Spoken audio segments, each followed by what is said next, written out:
ഇറാനുമായുള്ള യുദ്ധം അവസാനിപ്പിക്കാൻ അമേരിക്ക മുൻകൈയെടുത്തുണ്ടാക്കിയ താൽക്കാലിക സമാധാന കരാറിനെ ചൊല്ലി വൻ ശക്തികളായ യുഎസും ഇസ്രയേലും തമ്മിലുള്ള ബന്ധം അതീവ ഗുരുതരമായ പ്രതിസന്ധിയിലേക്ക്.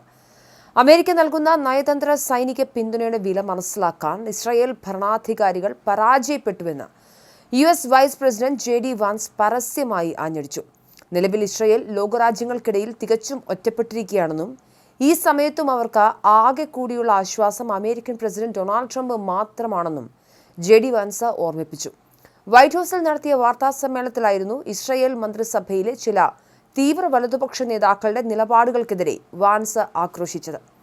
ഇസ്രായേലിന്റെ നിലനിൽപ്പ് തന്നെ അപകടത്തിലായ ഈ ഘട്ടത്തിൽ ഡൊണാൾഡ് ട്രംപാണ് അവർക്ക് ലോകത്തുള്ള ഏക സുഹൃത്ത് എന്ന് ഇസ്രായേൽ തിരിച്ചറിയണമെന്ന് വാൻസ് മുന്നറിയിപ്പ് നൽകി.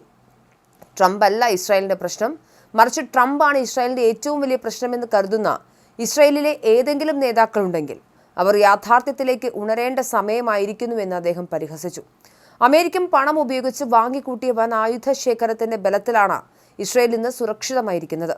ഇത് മറന്ന് നന്ദികേട് കാണിക്കുന്ന ചില ഇസ്രായേൽ മന്ത്രിമാരുടെ പ്രസ്താവനകൾ അംഗീകരിക്കാനാവില്ല എന്നും വാൻസ് വ്യക്തമാക്കി. കഴിഞ്ഞ ഫെബ്രുവരി 28-നാണ് ഇറാനെതിരെ അമേരിക്കയും ഇസ്രായേലും സംയുക്തമായി സൈനിക നീക്കം ആരംഭിച്ചത്.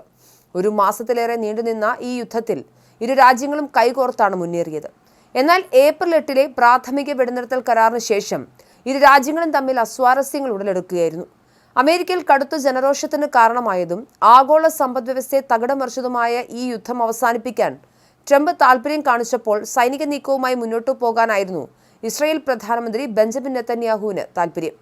ഇറാനുമായുള്ള പുതിയ വെടിനിർത്തൽ കരാറിനെതിരെ നെതന്യാഹു പരസ്യമായി രംഗത്ത് വന്നില്ലെങ്കിലും അദ്ദേഹത്തിന്റെ ക്യാബിനറ്റിലെ തീവ്ര ദേശീയവാദി നേതാവും നാഷണൽ സെക്യൂരിറ്റി മന്ത്രിയുമായ ഇതമർ ബെൻ-ഗ്വീർ കരാറിനെ തള്ളിപ്പറഞ്ഞിരുന്നു. ട്രംപിന്റെ കരാറിന് അനുസരിച്ച് പ്രവർത്തിക്കാം, ഇസ്രായേലിന് ബാധ്യതയില്ലെന്നും അന്താരാഷ്ട്ര സമ്മർദ്ദങ്ങൾക്ക് തങ്ങൾ വഴങ്ങില്ല എന്നുമായിരുന്നു ബെൻ-ഗ്വീറിന്റെ പ്രസ്താവന. ഇതാണ് വൈറ്റ് ഹൌസിനെ ചൊടിപ്പിച്ചത്. ഇസ്രായേൽ മന്ത്രിമാരുടെ നന്ദിയില്ലാത്ത നിലപാടിൽ ട്രംപും കടുത്ത അമർഷത്തിലാണ്. നെതന്യാഹുവിന് ഭ്രാന്താണെന്ന് ട്രംപ് അടുത്ത അനുയായികളോട് വിശേഷിപ്പിച്ചതായും ഇസ്രായേലിന്റെ നിലനിൽപ്പ് തന്നെ തന്റെ ഔദാര്യമാണെന്ന് ട്രംപ് അവകാശപ്പെട്ടതായും റിപ്പോർട്ടുകളുണ്ട്. ഇറാനുമായുള്ള ചർച്ചകളിൽ നിന്നും ഇസ്രായേലിനെ ട്രംപ് പൂർണ്ണമായും മാറ്റി നിർത്തുകയും ചെയ്തിരുന്നു. അതിനിടെ പുതിയ ധാരണാപത്രത്തെ അട്ടിമറിക്കുന്ന പ്രസ്താവനയുമായി നെതന്യാഹു രംഗത്തെത്തി. തെക്കൻ ലെബനനിൽ തങ്ങൾ പിടിച്ചടക്കിയ പ്രദേശങ്ങളിൽ നിന്നും ഇസ്രായേൽ സൈന്യം പിന്മാറില്ലെന്നും സുരക്ഷാ ആവശ്യങ്ങൾ മുൻനിർത്തി അവിടെ തന്നെ തുടരുമെന്നുമാണ് നെതന്യാഹു വ്യക്തമാക്കിയത്. ഇത് ലെബനന്റെ പരമാധികാരത്തെ ബഹുമാനിക്കണമെന്ന സമാധാന കരാറിലെ വ്യവസ്ഥകൾക്ക് വിരുദ്ധമാണ്.